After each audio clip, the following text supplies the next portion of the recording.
want to connect with other people who are achieving their goals, you need to tell your story every single week in emails and social media content. That's how you get people to buy. Why is community building so critical for entrepreneurs, especially women in business? Community is authentic connection. Every direction you look, there are people around you. So some of those people, you're the leader. How do we balance that without making sure like people actually buy our stuff, right? Without giving away too much? What is your strategy for that? Sometimes those mentors are people we pay and invest in to help us grow. And community is all of those people because you can't do it alone. How did you first start building your own community, and what are some challenges that you faced early on? If you approach anything in business from the position of, can I make people feel a little bit less lonely? That is your sweet spot to getting more clients, making more sales, getting your brand more visible, and having people rave about your online business. Building true community, it can't be fake. So what are some biggest misconceptions that you see? Hello, everyone, and welcome back to the Social Media Decoded podcast, the number one podcast to help you understand social media better so that you grow your business, get more clients, and monetize. And today I'm excited. Okay, we're talking about community, all the things, because you know how passionate I am about community. And how amazing is it that I found my new business bestie online who's also passionate about community. Okay. We're going to talk about so many amazing things today, but you all know that community is like so powerful and I go hard for community. So I have the perfect person. She's like the community building queen, I want to call her, Miss Taylor, and she's going to talk all about the power of community in business and why it's super important for this to be a really good focus for us in 2025 and beyond. So Taylor, thank you so much for being a guest on the Social Media Decoded podcast. Michelle, I'm so excited to be here. And let me say, for all the podcast listeners, you're going to want to go put your shoes on right now. You're going to go on your hot girl walk because this is going to sound like we're just giving you a voice note, like we're your best friend sending you that 7-minute long voice note instead of just 3 texts that could have explained it all. And you love it and you're like, oh, well, let me just send one back. That's my kind of vibe is I'm just like, I want to feel like I'm your best friend sending you that note while you're on your hot girl walk. So I'm so excited to be here. Let's talk about all things community building. Yes, no. First, let's give the listeners just a little bit of background about you and how you even got started with community and all the amazing things that you do because I know you do amazing events. We're going to talk about an amazing event that you're hosting that I'm going to be a part of that I'm super excited. But how did you even get started? Yeah, that's a great question. So I come from an academic background. I was a teacher, college professor at age 23 years old. And then I went to corporate education. And then I was like, it's COVID. I think I'm going to lose my job. I should probably start doing something else. I started these businesses and they took off and they did really, really well right in the beginning of 2020, right at the beginning of COVID. And so from there, it became apparent to me that I had skills that were valuable outside of education, which I think a lot of people, especially if you went to college, you went to graduate school, no one tells you that they're actually, most of your skills are highly valuable in entrepreneurship and you're better off going it alone. So I learned that. And I started also like talking on social media to people about like how to grow your business, how I did these different things. Like, here's some tips for your product based business. Here's some tips for email marketing. Here's what I'm learning. And I really just shared from a point of giving and it back then it was kind of the golden era of social media. It was a little bit easy to kind of get a lot of followers, but even still I still get lots of followers every day from people who are finding me on social or they're finding me on podcasts. And I really just approach entrepreneurship from a place of like, can I go make all my new best friends and help people?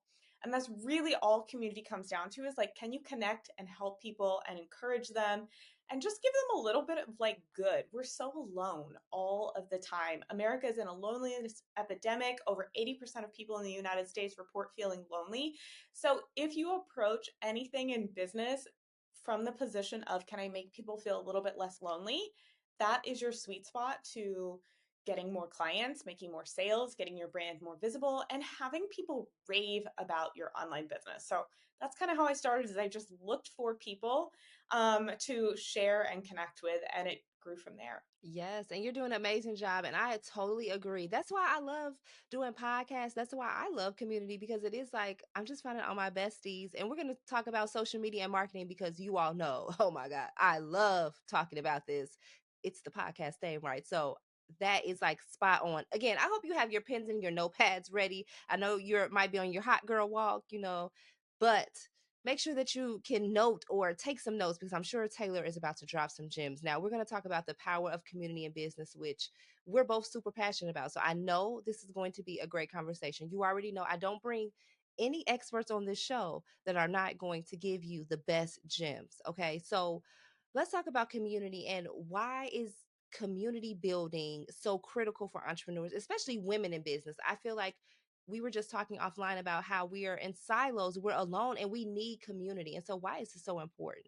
If you want the slowest way to grow your business, it's doing it alone. I mean, I could go on about different benefits, but honestly, at the end of the day, if you want to grow fast, you need to have other people in your corner. And this is proven outside of business. A lot of people are very jaded by business coaching or business advice because it feels so like it's a lot, right? It's overstimulating. So if we look outside of that, if we look at professional athletes, if we look at some of the best scientists in the world, they don't work in a silo.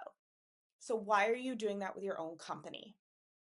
Simone Biles is not showing up alone every single day. She has coaches, she has mentors, she has peers, teammates, people who work with her, and people who learn from her. She's also giving back and mentoring people below her. So I always like to approach community as like it's not people, you're not at the top looking down.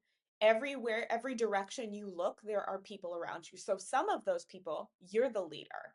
You're the person educating and giving back. Some of those people are side by side with you. So those are your peers. Those are the people you learn from, you give ideas to. You are like, "Hey, I this is really stressing me out." Like you and I talking about needing to outsource more things, right? And then some of those people are going to be your mentors even if they don't know they're your mentor and you're just following them, you're listening to this podcast. Maybe Michelle is that person for you, and she has no idea that how much she has changed your life. But sometimes those mentors are people we pay and invest in to help us grow. And community is all of those people because you can't do it alone. At the end of the day, you're not going to be successful and achieve the goals you want to achieve if you constantly fight against being involved with other people and essentially self sabotage yourself by simply doing it alone. Oh, that was good. See, I told you all this is going to be good. And you're absolutely right. Community is all of those things. And what a great way to break that down. Now, I want to talk about your community. How did you first start building your own community? And what were some challenges? Because I know, as we talked before, what are some challenges that you faced early on? Okay, so the biggest challenge I faced when I started was imposter syndrome. And I feel like a lot of people easily understand this. I was like, well, who am I? I'm kind of new at business. And a lot of people, it's just my friends and family on here. So this is kind of awkward, right? I literally ended up actually blocking everyone who was like my friends and family because I didn't want them to see because I was like, I feel so cringy and uncomfortable. I've unblocked them. They all follow me now. But like for a whole period, they didn't see because I was scared to show them my content. I was obviously we have a lot of fear of failure. And I had a friend tell me very early on, she was like, she came to me in person and she said, Taylor, I think you need to stop doing what you're doing because you are telling women it is possible to create a business and like multi six figure business and live their dreams. And I don't think you're being realistic. And she was like, it's coming off too fake. I feel like you're not being realistic. And it like, I went home and cried my eyes out. It was so hard. And it really, when she said that, I immediately, every self doubt I had, like felt bigger, right? Like, who am I to do this? Why? Like, she's absolutely right. And imposter syndrome, I think, is the biggest obstacle. People want to connect with you. They want to learn from you. They want to get to know you. But if you don't get past that uncomfortableness of starting to put yourself out there, then you won't build a community because people are waiting to see if you are going to follow through on what you say. That's the biggest thing on social media, right? We're tired of fake. We're tired of being presented this thing that's not real. But the people who are following you, they're waiting to see if you actually are who you say you are. If you say you're someone who helps people with weight loss, well, do you have your own healthy routines? Do you share your client testimonials? Do you share tips on how people can, get healthier even if they never work with you? So are you following through on that mission that you say that you have? That's where you should start. Another big obstacle that I have had is like, I think comparison. I think when you're creating a lot of content or when you're trying to build something like a digital community, you're trying to get opportunities, you start comparing yourself and thinking, well, I'm too late. I didn't start in 2018, 2019.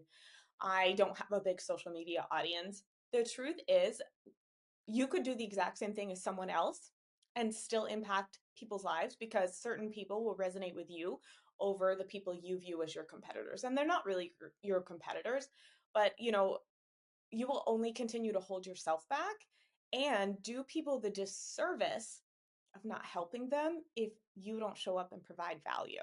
Ooh, so many good things and so many things that a lot of people deal with, right? A lot of us have imposter syndrome. A lot of us think that, like you said, who am I to just build a community?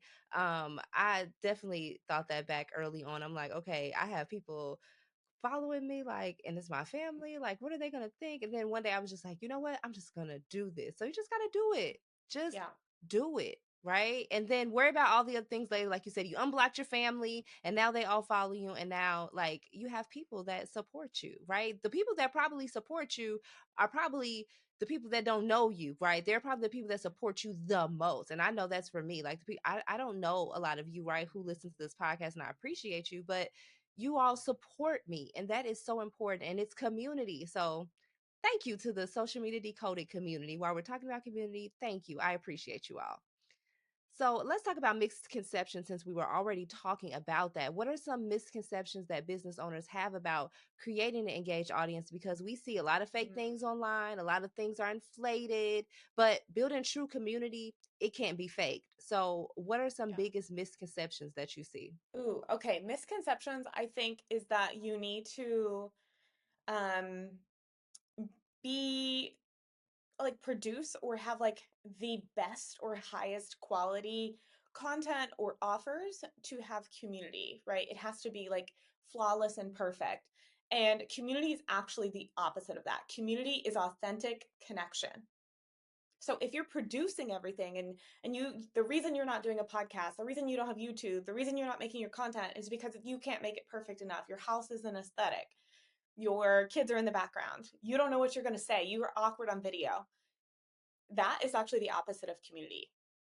So I think first, the misconception is, just show up and be a normal person. The second thing is, a misconception is, well, I don't really have anything to offer. People aren't interested in what I do.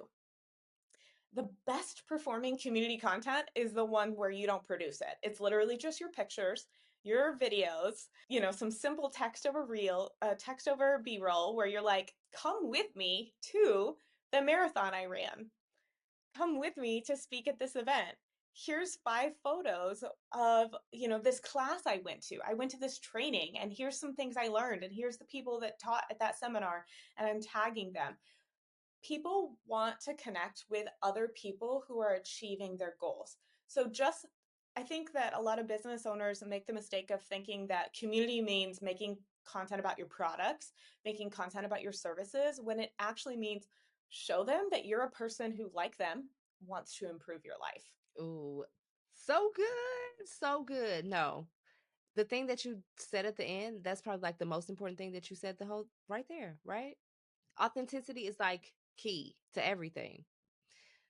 Oh, now I want to talk about events because I know you do amazing events and you have an amazing event coming up, okay? Because we have to turn these audience into buyers, right? You all have Mhm. something that you potentially want to sell. You have a business, you have a service, right? And then events are a really great way to build community. Events are a really great way to network and so many things. And you, my friend, are the queen, okay, of community and events. And you hosted a 125-person conference. Like, whoa, how did you turn your audience to into event attendees? Like, walk us through that. Oh my gosh. Okay, well, it's terrifying. Just so everyone knows, hosting a big event is not for the faint of heart. But I will also say this is what should be on your radar for 2025 and 2026. I think hybrid businesses where some things are in person and some things are virtual. I think this is the future. This is what is going to happen in the next couple of years. So start looking at ways that you can do this, even if it's small, even if it's 10 people for a coffee meetup, networking, something with your service. This is where it's at. So, how did I convert these people into buyers? I have to say that before I even got to that point, I had total burnout from social media, and I literally essentially like walked away from everything for about 2 years. And I want to share that because I don't think that it's honest if I don't go through the point where I built this huge community, 19,000 women across two different social media accounts, and then I hit burnout, walked away from it all, and hid behind my done for you like one-to-one clients for 2 solid years. And then during that time, personally, I was like, I'm so alone. This is awful. So I was like, oh, I need to start connecting with other people. And I realized I've kind of stepped away from that key value. And something that's really important to me is more community. So I came back to all of that. And then I had to re engage that audience and basically like reconnect with people all over again. So there's a lot of storytelling. That's one way that you can convert people into paying customers. So whether that's a service or an in person event, a lot of storytelling. And a mistake people make is they tell a story one time, their brand story, and then they post a whole bunch of educational content and sales content, and then they're like, no, not many people bought. You need to tell your story every single week, all the time, in emails and social media content. That's how you get people to buy. The other thing I do is I tell stories about the people coming. So I'm like, hey, in my emails, this is Megan. She's super cool. She came to last year's event. Here's some results she got. Go follow her on social. I don't need to sell my tickets. I just need to show them examples of other people coming to the event. I do it with my speakers too. I sent out an email this week and I'm like, can you believe this homeschool mom of 5 people or 5 kids built a $30 million real estate business and she's speaking on stage and she's going to tell us how she did it? That's the only story I need to tell to get people to buy in. The other thing is really lean into where your offer is exclusive or limited. It doesn't mean that you don't want to help everyone. There's just different levels of access. So when you're trying to sell an event or coaching or something where it truly is like limited in the number of people who can attend, really play up how many spaces are available. What is the time limit? Build in those early birds, build in deadlines and incentives, like really create an exclusive feel and over deliver. And I know we were just talking about that, Michelle, ahead of time. So I was like, how can I over deliver for speakers? How can I over deliver for attendees? Build in anything extra that you can. It doesn't have to cost anything, it could just be connecting people. So I'll even give you one tiny micro example that like anyone can do with any offer if you're like having an event or something like that. I will, when someone signs up for a ticket, I send them a DM and I'm like, hey, who else are you trying to meet here? Let me see if I can connect you. I don't know a single other event host doing that and sending them a DM and saying, hey, who else do you want to meet? I will connect you. The reason I do that is because I want to be someone that people say, not only is her event cool, but like she poured into me. She's someone who pours into her community. So I look for ways to do that, even when they don't cost me anything but like 60 seconds of my time. Oh, you just gave a gem, and that was good. Cause yeah, people don't do that. I don't know anybody that's doing that, and I know you have been over delivering because as a speaker at your upcoming event, I'm super excited and honored just to even be a part of this. But you are already over delivering, and I know it's going to be a great experience. So let's talk about that for a minute. Let's talk about the event that you have coming up and how if anyone is listening and you're like, oh, I need to be in the room. Yes, Mhm. you need to be in the room because that is what we're creating, right? Rooms that you need to be in. So let's talk about the event for a minute. Yeah. Okay. So I'm so excited. Michelle's going to be speaking. It is called the Power Table Live. My personal brand's called the Power Table.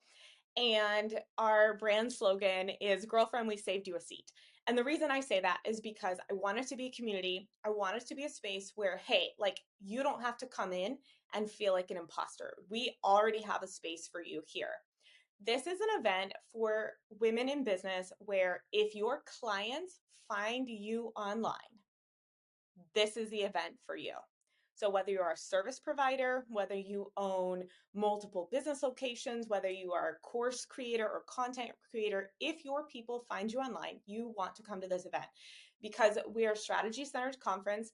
I'm not a hype girl, I'm a strategy girl. So We have people teaching on AI, automations, email marketing, your digital marketing ecosystem, which is what Michelle's going to teach us on, is how everything kind of works together.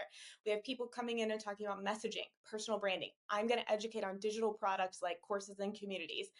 Really, this is the place. If you see yourself in business for the next 5 years, it is a no brainer to get in this room because the 125 women in the room are going to support you, and they're going to be the people that you want to collaborate with in the next 5 years. So get in the room, and you already know I'm going to have all the information, all the things you need to know, okay, will be down below in the show notes for this amazing event. And thank you so much, Taylor. Me and Taylor met on Thread, y'all. I know y'all listened to that episode and see how you can just build community and collaborations and connections on social media, right? But when you show up and you create content that's authentically you, you connect with amazing people. So you have to check out Threads. I've been over there selling tickets to my event too, girl. So I know it's a whole process and a strategy. I'll probably create another episode about that. So make sure you stay tuned. But this has been a good episode. But before we head out, okay, thank you so much for sharing about the event. So we'll have all that information down below in the show notes so you can grab your ticket. And yes, I will be there. I'm super excited. You know, I love all things multi-channel marketing and digital ecosystems because you need that, right, to grow. And so let's talk about free value for a second. Okay. We give away free value. This podcast is free value. How do we balance that without making sure like people actually buy our stuff, right? Without giving away too much? How do you balance that? What is your strategy for that? Yeah, so information should always be free, in my opinion. And the reason I say that is because it was true a few years ago. It's especially true now with AI. Like, if you base your courses, your digital products, your business around selling information, that is fatal. It is only a matter of time before you can't sell that anymore. Information should always be free. Implementation is what people are willing to pay for. So, can you help them implement information? Teach them a skill, help them stay accountable, implement a sense of belonging or a sense of community so people feel connected to others. I can give away 100% of my information. In fact, quite honestly, like a lot of my content, like inside of my courses, if you spent, 100 hours, listening to my podcast, you probably pick up on almost everything. But what is valuable inside of a course or inside of an event or a mastermind is the way the information is organized, the fast tracks, and how to actually implement it personally. So I would say that for me is the difference between free value versus like what should be behind the paywall. Oh, and that was another gem because you're absolutely right, right? You can get all the free gems here, right? But that implementation piece is important. And that's probably behind a paywall, right? You have to work with coaches and consultants and business professionals to help you get to where you want to be. And so that is absolutely, I loved how you explained that. So I know we were out on our hot girl and hot boy walks today. And so we have taken our notes and we are ready. Okay. We are ready. So, Taylor, I'm super Yes. excited, number one, to be going to Florida. And I've never been to 38 Florida, y'all. When she told me this, I'm like, I asked like seven people, I'm like, have you heard about this? And they were like, no. And then I'm like, well, let's all look it up. I am so excited. Okay. She's talking about bonfires and all type of things. And just, I'm excited. Okay. To be by the beach. But thank you for sharing your event. I'll make sure that, again, all that information is down below in the show notes if you want to attend. But where can people connect with you? Where can they join your community and learn more about all the amazing things that you have coming up? Yes. Well, thank you so much for having me. I appreciate it so, so much. It's always fun to come on and like chat with other entrepreneurs and really pull back the curtain a little bit on like what do these kind of things actually mean? Because we throw around community a lot, but what does that actually look like to show up day to day and build a true community? So I would love for you to find me on Instagram, Facebook, my podcast, all the things. It's called The Power Table, or our Instagram and Facebook handles are thepowertable.co. That's also where you can get the tickets. And I'm sure Michelle's going to put links to all of this in the show notes. And I cannot wait to meet and connect with all of you. Yes, thank you so much, Taylor. This has been such an amazing episode, all about community. So, you know, you can go back, re listen to this, take the notes that you need. It was a gem in there about that, those offers, right, between that free versus what should be behind a paid wall. So if I were you, I would go back and take some notes. But thank you all so much for tuning into today's episode. I hope you learned something today. If you did, please share it with someone. Make sure that you subscribe to the podcast so that you never ever miss an episode. Okay, and tag me on Instagram at Michelle L Thames and at the Social Media Decoded Pod if you love this episode. Thank you so much for tuning into today's episode, and I will talk to you all in the next one. Peace.